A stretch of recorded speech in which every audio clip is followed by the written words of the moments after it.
Hello guys and welcome back to the channel. My name is Jack. I'm the founder here at Scenarius. We're a marketing agency that helps e-commerce brands set up effective campaigns on Facebook and Instagram. And in this week's video, we're going to actually be talking about how to write Facebook advertising copy that actually converts.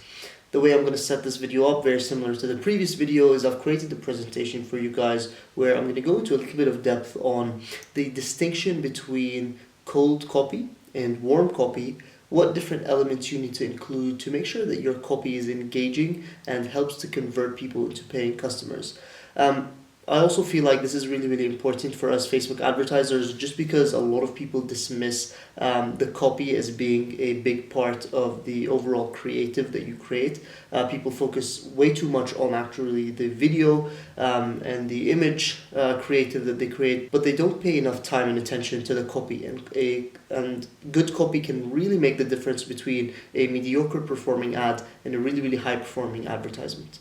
Without further ado, I'm going to jump straight into it. Be sure to stick around till the end of the video because I'm actually going to show you how you can get a PDF version of our copy guidelines that we use when we're writing copy for clients. That could be tremendously helpful for you guys when you are looking to write your own copy. So, writing Facebook ad copy that converts.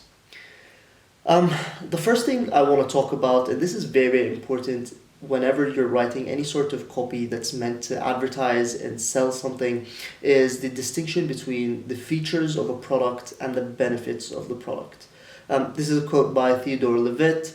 People don't want to buy a quarter-inch drill, they want to buy a quarter-inch hole.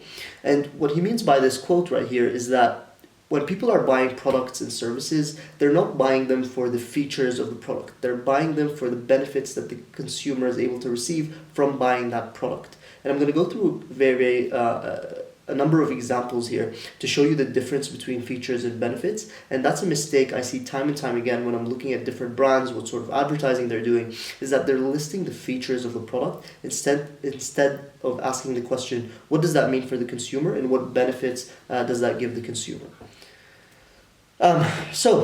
Features versus benefits.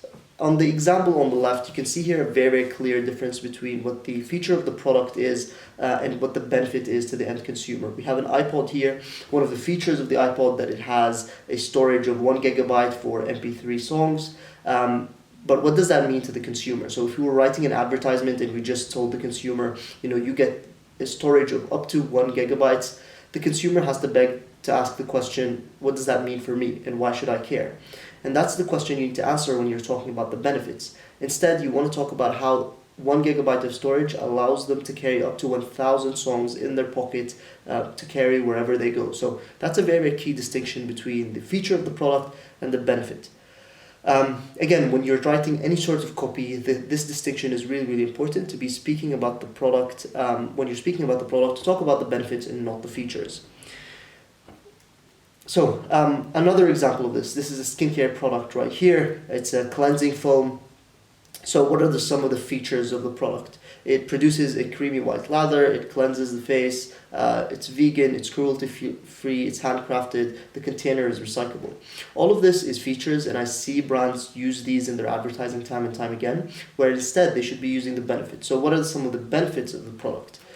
So, first of all, it lathers up. It's a clarifying cleanser that gives a fresh-faced glow in seconds. So that's a benefit of the product because you're able to achieve a fresh-faced glow in seconds. Make your bedtime routine one step easier by removing makeup, oil, and acne-causing factors without the need to double cleanse. So that's another benefit, the fact that the consumer is able to save time with this product.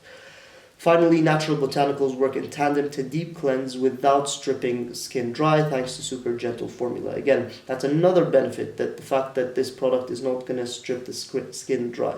So I think you can kind of see the distinction here between the features of the product and the benefits. And again, always ask yourself the question when you're looking to write copy is, what does this mean for the consumer? And ask this question time and time again until you can't explain it any further, and that will always make sure that you're covering the benefits of the product and not just the features. Okay, so again, the question you want to ask is, what does this mean for the consumer? Now we want to jump into what cold cold copy looks like, and then we're going to go into warm copy. Just for those who are unaware, the distinction between cold and warm has been explained on this channel before, but just to reiterate, cold campaigns or cold audiences refers to people who have never heard of the brand before, whereas warm campaigns or warm audiences refers to people who have interacted with the brand one way or another. So when you are looking to write copy for cold audiences, you want to think about the stage of the funnel that people who are within that cold audience are in, which is essentially consideration. Awareness. They've never heard of the brand before, so you want to introduce the product or the brand to them, and you want to give them as much attention as possible, as well as you want to grab their attention one way or another. So copy in this section of the funnel needs to grab attention and introduce the consumer to the products. The main marketing message should also complement the creative here. So this is going to be your first impression to the consumer, so you're probably going to put a lot of effort in the creative as well.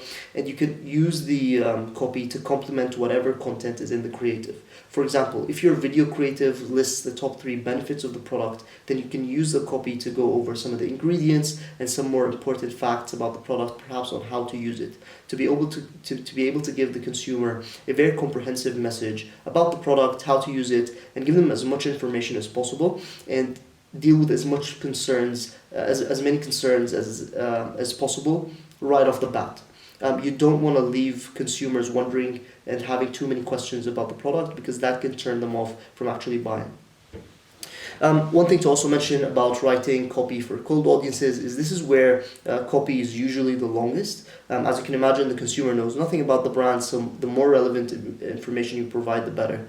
The length of the copy is also determined by how much information is in the creative. As I said, if your creative is this really, really comprehensive video that talks extensively about the product, there's no need to reiterate that in the copy. Instead, you can write some shorter copy as well.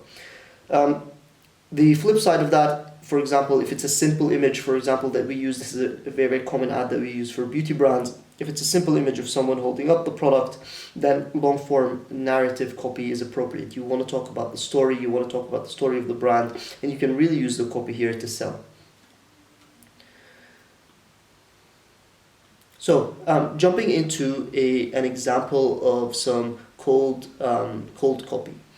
So this is some copy that we wrote for one of our clients. Obviously, some of the details are blanked out here for confidentiality, but I want to dissect this piece of copy very, very quickly to show you, why it was so effective.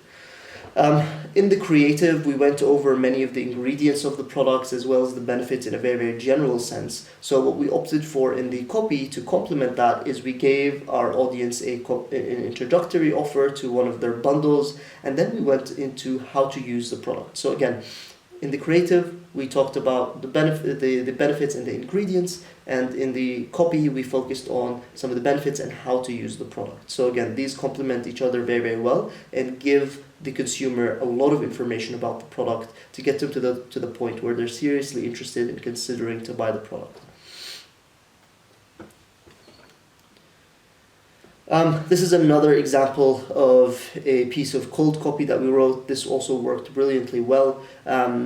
This is more of a long-form narrative sort of copy, and I'm going to dissect it in a bit, but for a little bit of context, the creative was just a simple image of the founder of the brand holding up one of her products, and we used the long-form narrative copy to talk about her story, her journey, and how she created the products. And the reason we've created this long-form narrative copy is we want to draw people into the story, and we want people to relate to the brand and some of the pain points that the brand tries to solve. So in the beginning, we tried to grab some attention. Getting my hair to where it is now has definitely been a journey, from trying countless name brands to developing my own hair care line. The least I can say is I've learned a lot, but one thing that I've maintained is that natural skincare ingredients always wins when getting healthier, fuller and more beautiful hair. So again, we're talking in terms of benefits here, but we've created a story that a lot of women that can relate to in terms of going through an entire hair care journey, looking for products that work.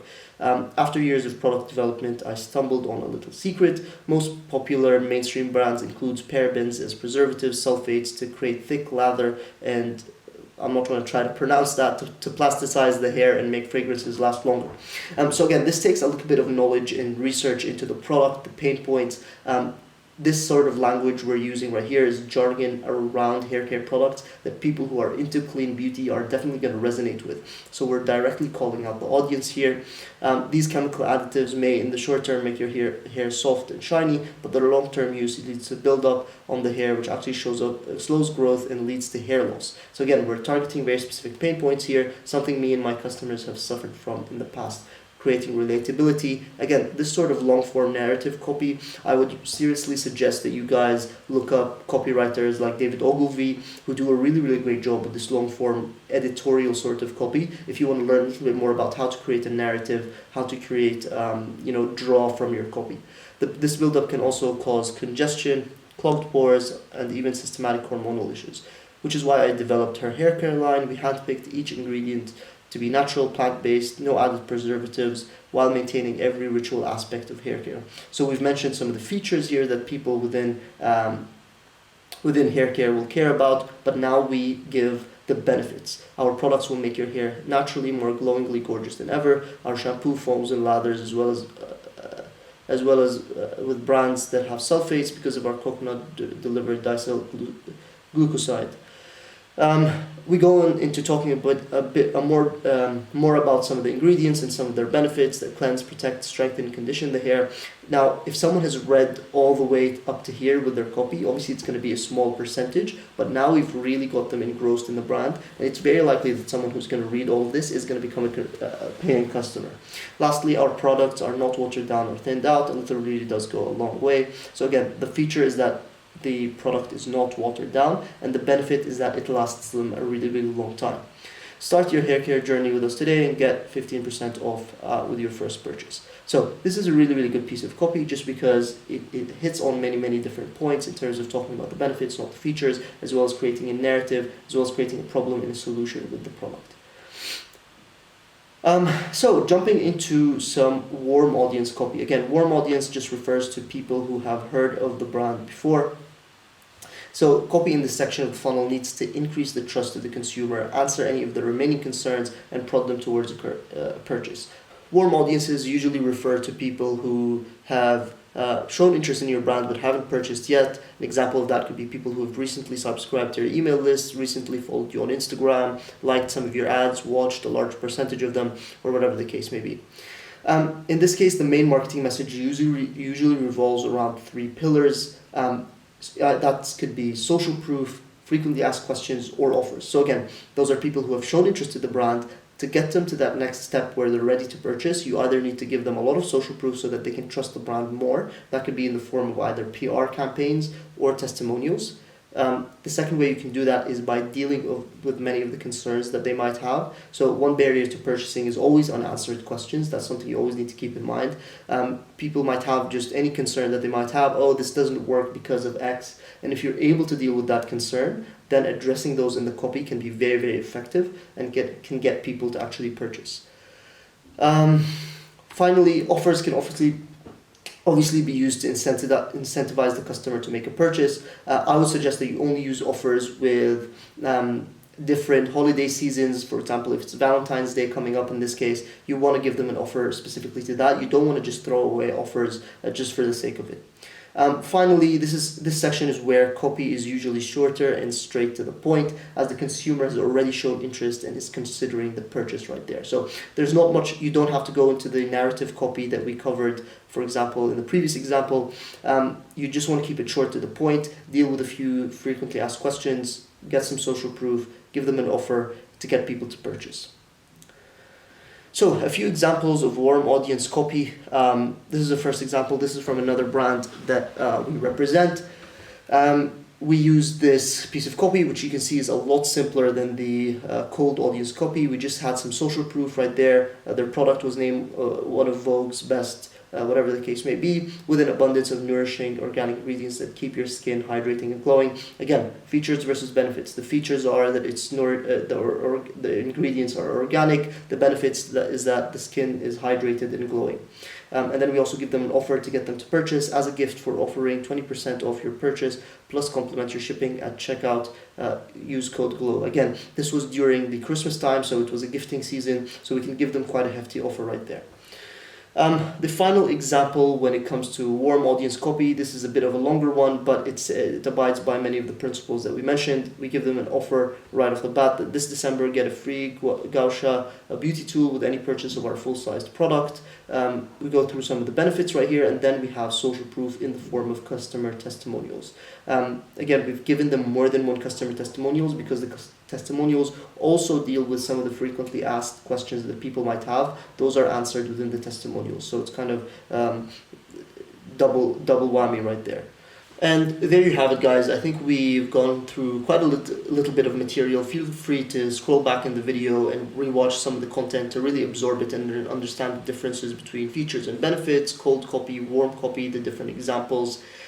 If you would like a PDF version of our copy guidelines sent directly to your inbox, I'm going to leave a first link in the description below where you can enter your email address and we'll send it to you completely for free, where you can have it, keep it within your files. You can always refer to it when you're writing copy, and it can be very, very helpful. So I hope you enjoyed the video. If you did, be sure to subscribe and give us a like, as well as a comment with any feedback or any suggestions for new videos that you'd like to see from us. And we'll see you guys in the next one.